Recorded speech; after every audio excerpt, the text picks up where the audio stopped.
Police वाला हमारी कोई बात नहीं सुन रहा, धुतकारते हैं हमको। मेरी वज़ीर आला से अपील है कि हमको इंसाफ दिलाए। यहाँ पर इंसाफ नहीं मिल सकता। हाँ जी, मेरे अब्बू को झिड़कें देते हैं, वो हमें पागल ठहरा देते हैं, कहते हैं ये लड़की पागल है। लेकिन इन्होंने झूठ बोला, धोखे से मेरी बहन को कत्ल किया। मेरी बहन 11वें महीने में कत्ल हुई है। उसके बेटे रेहान ने कत्ल किया उसको, पिस्टल मारी उसके मुंह पे और जगह पे भी कब्जा कर लिया है। अपनी बहन का इंसाफ चाहिए।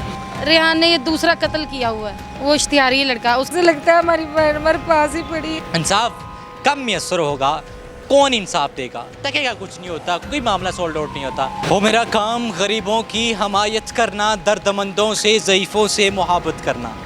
इसी तरीके एक गरीब दरबदर होती मुझे मिलती है और अपना दुख क्या सुनाती है कि जनाब मेरी बात सुने, मेरी बात सुनने को कोई तैयार नहीं, मुझे कोई इंसाफ नहीं मैसर कर रहा।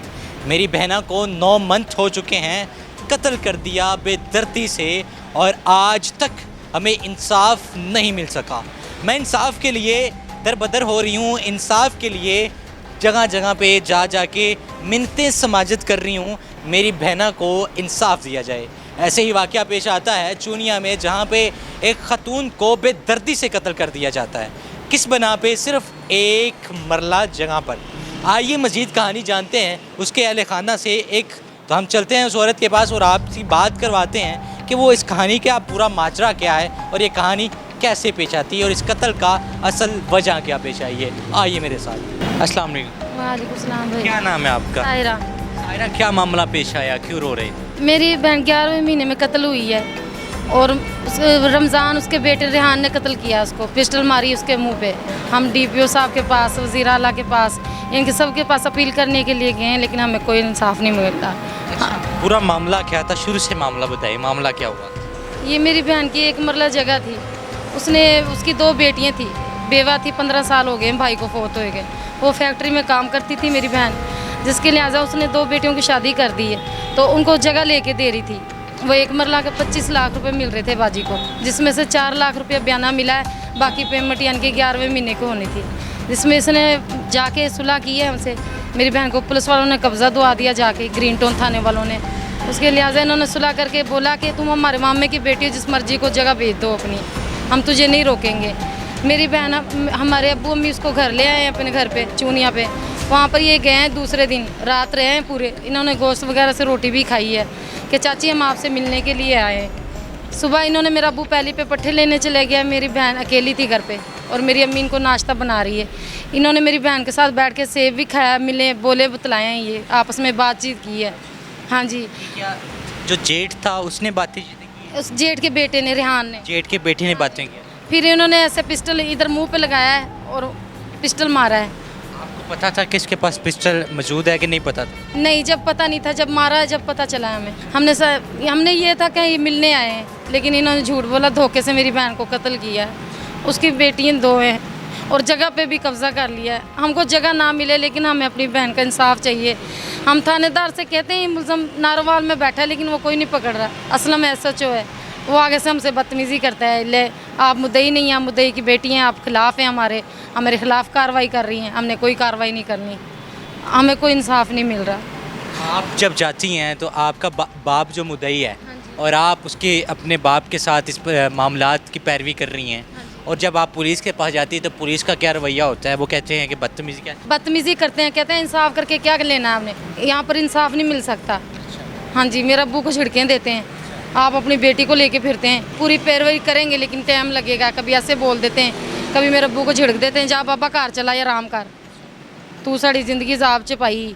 आप बड़े अफसरान में से किस किस के पास गई हैं? हम DPO साहब के पास गए हैं कसूर में, और SP साहब के पास गए हैं जो थाने में थाने सदर में बैठता है, सिटी थाना है, और वज़ीर आला के पास गए, खुली कचहरी लगती है वहाँ पर, और आज आर्मी वाले के हेड ऑफिस गए हैं।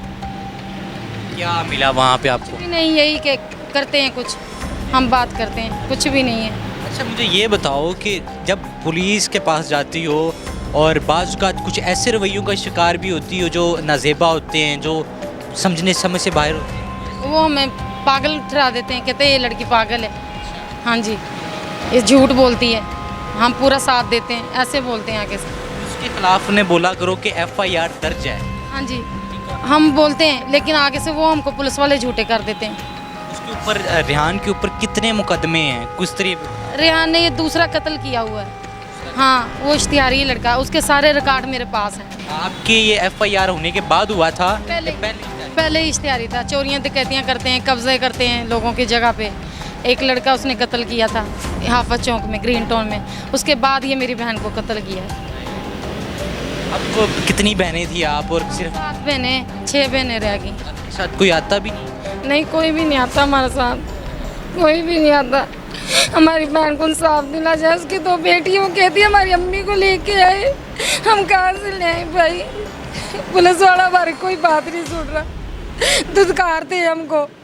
ऐसा थोड़ा होता है, इनको वर्दी दी हुई किस लिए दी हुई है? मेरी वज़ीर आला से अपील है कि हमको इंसाफ दिलाए।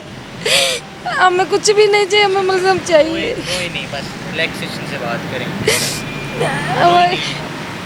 हम कैसे भूल जाए हमारी बहन का? हमें ऐसे लगता है हमारी बहन हमारे पास ही पड़ी है। अब उसी बहना के पास रहती थी? हाँ जी, मैं अपनी बहन के पास रहती थी। दोनों बेटियों की शादीशुदी हुई है कि नहीं? 2 बेटियों की शादीशुदा है, लेकिन वो हमारे बूहे पे आके बैठी हैं। वो भी डर गए, उनके मियाँ जो हैं वो कहते हैं हमारी दुश्मनी ना पड़ जाए। आप हमें इंसाफ दिलाएं। मेरी वज़ीर आला से अपील है कि हमें इंसाफ दिलाया जाए, उसको पकड़ा जाए। वो उसको पकड़ा जाए। पुलिस उसको पकड़ नहीं रही? नहीं, पुलिस नहीं पकड़ रही। ज़मीन वगैरह का तो मामला नहीं है? जगह का मसला है, सिर्फ धमकियाँ देते हैं या तो हमसे सुलह करो, नहीं तो हम आपका नुकसान करेंगे। हाँ, अगर वो बेटियाँ अपना हिस्सा मांगती हैं बाजी की तो कहते हैं हम नहीं देंगे। ये उनकी एफआईआर दर्ज हुई है, यानी कि केस को जो रफा दफा करने के मामलात हैं वो आपके सामने हैं। ये मेरा कैमरामैन आपको दिखाए ज़रा जूम करके कि ये एफआईआर की कॉपी है और इसके पीछे ये मुतअद्दिद बार बड़े अफसरान के पास जा चुकी हैं। और इसका बाप जो है बूढ़ा है, खेती बाड़ी करता है, और अगर कोई केस की पैरवी कर रही है तो ये बहना कर रही है। इसका क्या कसूर है? इसकी बहना का क्या कसूर था कि इंसाफ नहीं मिल रहा? इंसाफ के लिए कहाँ कहाँ ये दरबदर होती हैं। आप बहुत सारे मामला देख लेते हैं कि अगरचे कोई डीएसपी की कोई इंतकाल या मर्डर हो जाता है तो कुछ ही दिनों में उसको हल किया जाता है। अगरचे 9 मई का वाक़या ले लें, उसकी बड़ी मजम्मत की गई और बड़ी तरह उसको ट्रेस करके पकड़ा गया और पकड़ने के बाद मुलज़मों को ऊपर एफआईआर दर्ज की गई और उनके ख़िलाफ़ कार्रवाई की गई। लेकिन ऐसे कई घर हैं जो दरबदर हो रहे हैं, ऐसी कई बहनें हैं, ऐसी कई माएँ हैं जिसका बाप महरूम हो गया, जिसका भाई कत्ल हो गया। बहुत सारे मामलात आपके सामने नज़र आते रहते हैं, सोशल मीडिया पे चलते रहते हैं और इंसाफ कहीं मैसर नहीं है। इंसाफ कब मैसर होगा? कौन इंसाफ देगा? आखिर हुकूमतें और जो इक़्तिदार की हवस के मालिक हैं वो इंसाफ कब देंगे? किसको देंगे? किससे इंसाफ मांगे? यहाँ पे कोई इंसाफ की उम्मीद नहीं है। फिर बात करूँगा हज़रत उमर फ़ारूक की, जिन्होंने अमीरुल मोमिनीन जिन्होंने यही फरमाया था कि अगर दराए फ़राद के किनारे कुत्ता भी मरता है तो उसका ज़िम्मेदार मैं हूँगा। तो यही बात करूँगा, हुक्मरानों को थोड़े से होश के नाखून लेने चाहिए और पुलिस अदारे के जो सरबराहान हैं उनसे रिक्वेस्ट है कि बड़ी बड़ी क्या कहते हैं पब्लिसिटी कर रहे हैं, बड़े बड़े वो अपने दावे कर रहे होते हैं, 1787 पे कॉल करें, सब मामला होंगे, लेकिन तकेगा कुछ नहीं होता, कोई मामला सॉल्व आउट नहीं होता। अल्लाह तबारक व तआला इस बहना को इंसाफ दे और मेरी आला हुकाम से रिक्वेस्ट है खुदारा मेरे हाथ बंधे देखें, इन जैसी बहन माँ बेटियों को इंसाफ दें ताकि आपके पूरा आप पे इत्मीनान बहाल हो सके। वकार दानिश को लाहौर 42 के साथ इजाज़त दीजिए। अल्लाह निगहबान।